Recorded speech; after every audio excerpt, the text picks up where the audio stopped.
اللہ تعالیٰ نے قرآن مجید کے اندر بھی ارشاد فرمایا اقیم الصلاۃ لذکری، نماز قائم کرو میرے ذکر کے لیے۔ تو علماء کرام نے لکھا کہ ویسے بیٹھ کے اللہ اللہ کرو تب بھی خدا کی یاد ہوتی ہے، اللہم لبیک کہو تب بھی خدا کی یاد ہوتی ہے، جیسے ہی کرو ویسے ہی خدا کی یاد ضرور ہوتی ہے۔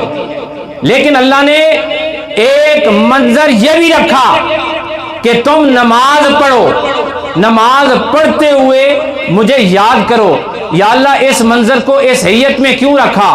علماء لکھتے ہیں کہ جس وقت انسان نماز پڑھتا ہے یاد خدا کی ہوتی ہے، ادا مصطفیٰ کی ہوتی ہے، اور اس ادا کی وجہ سے اللہ تعالیٰ اس وسیلے سے نماز کو قبول فرما لیتا ہے۔ عیسیٰ علیہ السلام کے الفاظ قرآن نے یوں بیان فرمائے وَالسَّلَامُ عَلَيَّ يَوْمَ وُلِدْتُ،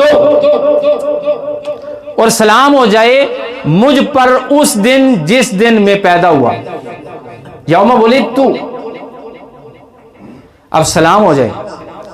حضرت عیسیٰ علیہ السلام اپنے بارے میں کہہ رہے ہیں کہ مجھ پر سلام ہو جائے۔ کیا کہہ رہے ہیں؟ مجھ پر سلام ہو جائے۔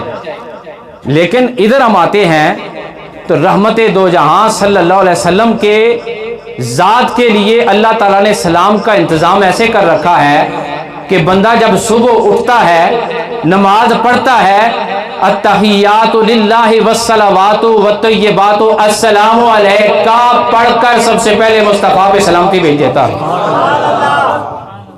جب فرض پڑھتا ہے دوبارہ السلام علیک ایھا النبی، حضور پر دوبارہ جو ہے وہ سلام بھیجتا ہے۔ بابا زور کا وقت ہوتا ہے تو اللہ تعالیٰ انسان کو 6 بار مصطفیٰ کی ذات پہ سلام بھیجنے کا موقع عطا فرماتا ہے۔ عصر کا وقت آتا ہے تو پھر دوبارہ 4 بار اللہ تعالیٰ اسے موقع عطا فرماتا ہے۔ مغرب کا وقت آتا ہے دوبارہ اسے 4 بار السلام علیک ایھا النبی کہنے کا موقع عطا فرماتا ہے۔ اور جس وقت عشاء کی نماز ہوتی ہے تو اللہ تعالیٰ 9 بار اپنے سونے نبی پہ نماز کے اندر سے سلام بھیجنے کی توفیق عطا فرماتا ہے۔ جو بندہ مومن ہوتا ہے وہ مصطفیٰ کے ساتھ بھی قائم رہتا ہے، مصطفیٰ کے خدا کے ساتھ بھی اپنا تعلق مضبوط رکھتا ہے۔